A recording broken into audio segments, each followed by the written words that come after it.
सो देखो यहाँ पर ये क्वेश्चन दिया है, एसएससी जीडी का क्वेश्चन है। Divide the LCM of 35 and 42 by HCF of 32 and 40। तो आंसर क्या आएगा? एलसीएम किसका? 35 और 40 का। उन्होंने बोला है 35 और 42 का एलसीएम निकालो और उसको डिवाइड करना है 32 और 40 के एचसीएफ से।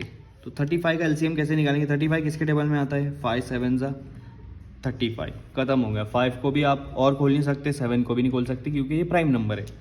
42 आपको ये मल्टीप्लाई तब तक करना जब तक के प्राइम नंबर नहीं आ जाता है। यहाँ दोनों प्राइम नंबर है तो यहाँ पर और आप इसको कर नहीं सकते।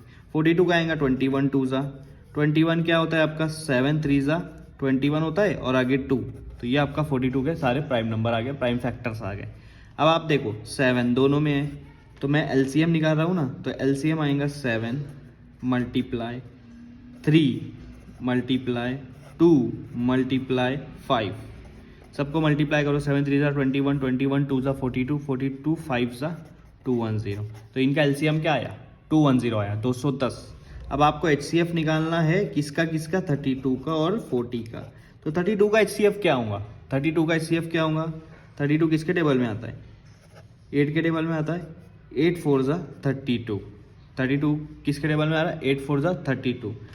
40 किसके टेबल में आता है? 8 5 जा 40। अब आप देखो 8 दोनों में मौजूद है तो इनका एचसीएफ क्या आएगा? सबसे छोटा ऐसा नंबर जो दोनों जिसके टेबल में ये दोनों नंबर आ रहे हैं, सबसे छोटा बोल रहा हूँ, सबसे बड़ा ऐसा नंबर जिसके टेबल में ये दोनों आ रहे हैं तो 8 आ रहा है।